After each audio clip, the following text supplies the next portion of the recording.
হের কত পরে আবার নামাজ পড়তে পারি না, মাগরিবের নামাজ বেরিয়ে যায় পড়তে, শান্তি না থাকবে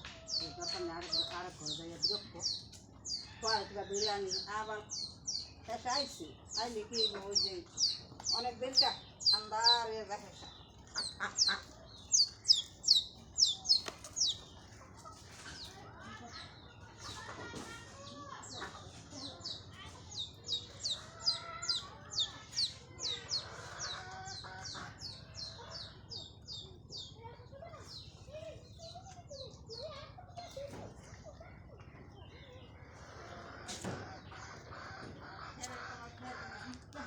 খেদাই না, কিন্তু থাক